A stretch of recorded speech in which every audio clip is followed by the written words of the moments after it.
All right, guys. Hey, Patrick, you've got a new backup now behind you with Blaine. Yep. How did you get to know Blaine so far? What are your kind of first thoughts? Yeah, I mean, first off, I knew of Blaine from Chad, them playing in Jacksonville together. I mean, Chad spoke very highly of him. And then since he's been in the building, he's been a true pro, and he's came in. You can see the talent. You see why he was a draft pick or a first-round draft pick, and the arm strength, everything like that. And he was just backing up with Tom, so I'm asking him for any advice he can give me, because if you're learning from that guy, you're learning from the right guy. So just another good quarterback, good guy that can be in that quarterback room.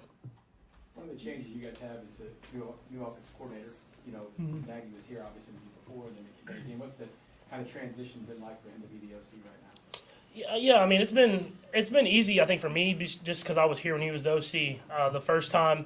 Obviously, EB will be missed. I mean, the way he was able to take us and lead us to the offense that we've had these last few years. So he'll definitely be missed, but I'm glad that it's someone that I'm comfortable with, someone that I've worked with before. And I think the guys are starting to learn on how he wants things done. I mean, even though it's the same system, it's obviously a little bit different on the guy and the coach and stuff like that. And so it's been a smooth transition so far, and now it's about kind of continuing to build and build until the season. And I know it's May 24th, but just what's your overall assessment right now of this collection of receivers?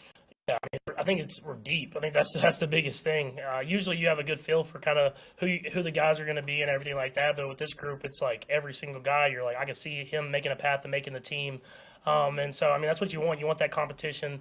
I thought even the young guys that have stepped in and done a lot of great things, and guys from other systems that have stepped in and done great things. So a lot of competition in that room. It'll play out throughout OTAs and camp, but I'm happy with where we're at in that receiving room. Patrick, with the offensive line, you got two new guys, Juwan and then Donovan, just your overall impressions of them. Of course, as Nate said, May 24th, you don't know exactly what's going to go on, but just your overall impression of the guys that are protecting those tackles. Yeah, no, I think we're in a good spot. I mean, obviously we lost two good tackles this last year, and we're bringing in two guys that have had success at other places, and so they're getting familiar with how we do things, the words, or what I'm saying at the line of scrimmage, everything like that. But as far as talent and work ethic, they're both at the very top of that, and so it helps to have those three guys in the middle to help them through the process of learning a new system.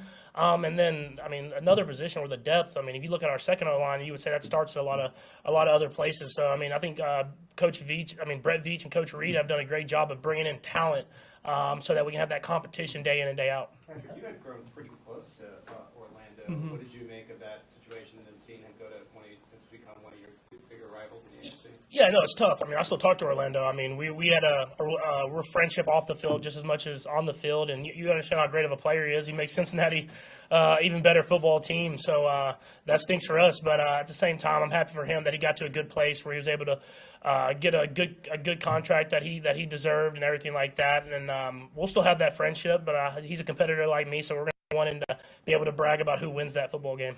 Patrick, Rashee Rice ran some routes with you down in Texas before he was drafted by the Chiefs. Just from that day or a couple days, whatever it was, what were your impressions of him for just down there before you knew he was going to play with you? Yeah, I think which I've seen now, even to this day now that he's been here, is I like the feel that he had when he was running the routes. A lot of times you get a lot of young dudes that are extremely athletic and they just run as fast as they can and they're just running around and they don't know exactly where to be at. And where I could feel where he would sit there and he would listen to guys like Trav, he'd listen to Kadarius and those guys talk, and he would get a feel for how he was running the route. And obviously, he has the explosiveness, the jump ball ability, but the way he was able to kind of feel throughout the zone coverages and pull up in the right spot, that's more of a veteran type mindset for a receiver. So I was very excited about that, and now we'll just continue to work him in here and there and continue to push him to be better and better, and he'll have an impact in this offense this year.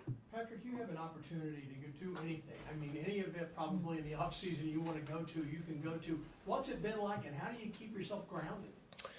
Well, if you have two kids, it kind of keeps you grounded. But no, I've been able to do a lot of stuff, like the Met Gala and the Formula One and the Kentucky Derby, stuff that I've always wanted to do. I've always wanted to go to the Kentucky Derby, but I wanted to win the Super Bowl before I went. And obviously, the last one we had COVID that canceled that. So I was glad that we were able to experience that. It was an awesome race, and what you can do. And then now we're back in football, so you're kind of really locking down and getting your body back in the right spot. But I have a few more trips, but nothing too major. I've kind of settled down for the rest of the offseason. Patrick, what's the value of this OTA time for you? What do you enjoy about it? Yeah, it's just building those relationships. We've had a lot of turnover on our team over the last few years, and I think you've seen that we're still a close-knit group, and I think that just comes with almost everybody being here for OTAs and everybody coming into training camp, and we build those relationships, and I think that's what makes us a great football team. I mean, everyone's talented in this league, but I think if you got guys that are all on the same page, offense, defense, special teams, that's what takes you to the next level. At around this time of the year, so much of the conversation is about whether the starting quarterback competes in these voluntary OTAs, but from your perspective, having the entire offensive line here, having veterans like Travis and obviously Clyde, what does it do for you, I guess? Yeah, it just keeps you on top of things. I think that you're in here, you're working, like you said, you build those relationships. You kind of teach the little small things that we do within our offense and everything like that. But I think it's just you stay on top, you stay fresh, and I think that's the biggest thing. And there's a lot of competition. We take care of each other out there, but at the same time, guys push, and it helps when guys like those veteran offensive linemen and like Trav and all these guys are here because then it shows that hey, we all need to get in the building and get the work in. And Coach Reed takes care of us, and he's going to push you, but he knows when to kind of pull back and let guys enjoy the offseason. We have played a lot of games over these last few years. Patrick, Couple more guys. Patrick, we talk about building relationships. We hear about superstar players in different sports, like Michael Jordan. He wasn't really approachable. That's what other guys have said. You try to make it a point to go and talk to your other teammates on the team. Yeah, I think that's part of it. I grew up in a locker room, so I got to see kind of both sides of it. And I definitely the guys that were kind of more relationship guys that would hang out with even me or hang out with other guys, I knew that I wanted to be like them when I grew up. And so I got to see it from both perspectives, and I knew if I ever got in this position, I wanted to be the guy that's shooting in the locker room and doing whatever it is, hanging out with guys outside the building. Don't tell Veach about the shooting part, but hanging out with guys outside the facility, if that's at soccer games or baseball games or anything like that. And so I think that's part of the culture that I got brought into here. And it's really cool because then you get to go out there and when you have success, you get to go to parade, and it's guys that you truly enjoy being around and having success with. You mentioned not being able to go to the Kentucky Derby and like other events during the COVID stretch, but coming you guys are going to go to the White House. What does it mean for you to have that opportunity usually given to the team that obviously wins the Super Bowl? Yeah, it'd be definitely a cool experience. I've never been to the White House or even seen it. I've been around a lot with my dad, but I haven't been able to even see it. So I'm excited to get there and see the history of it and the history that building and that city has had on America and everything like that. And so it'll be a cool experience for us. And I'm glad that we get to participate in that this year. And so it'll be like a once in a lifetime thing that I'm excited to experience. Last two, Todd and Vi. It's been about 3 years since you got your deal, and I see chatter everywhere. Patrick Mahomes underpaid, all this stuff, some new deals are going out.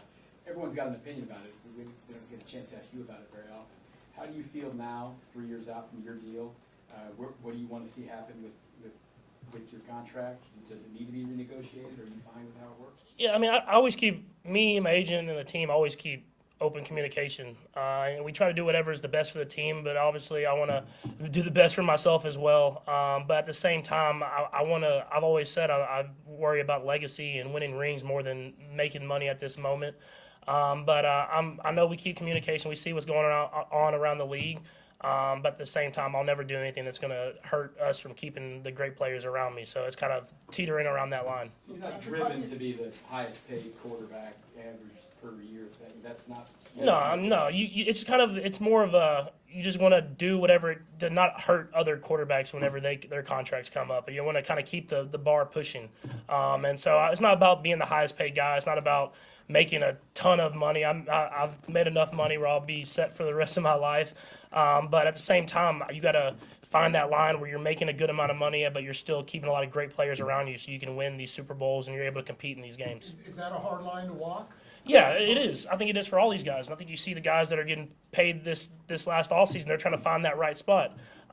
Everybody wants to get paid a lot of money, and whenever they think they're the best at their craft, they want to get paid like that. But at the same time, if you look at the greats in the league, I mean, they find that right spot where they're getting paid a lot of money, but at the same time keeping a lot of these great players around me. And so I understand. You look at the team, and you got guys like Chris and Snead and even Travis, all these guys that you need to keep around you to have these great teams.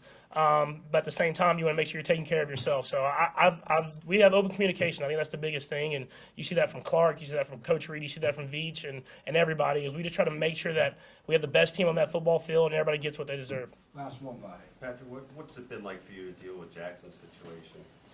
Honestly, it's kind of the personal thing that I just kind of going to keep to myself. I mean, at the end of the day, I come here to play football and try to take care of my family at the same time. So I just kind of keep it to myself and just go out there and play football when I'm in the building. And just in a bigger picture sense, it seems like you really come to know how to deal with what's personal and what's private. Is that a process for you to navigate? I mean, do you have I think to that's think about it a lot? I think that's a process everyone has to navigate in life. Obviously, I'm on a bigger stage, but at the same time, it's your family. But you have to come in here and do a job, and that's what I try to do every day.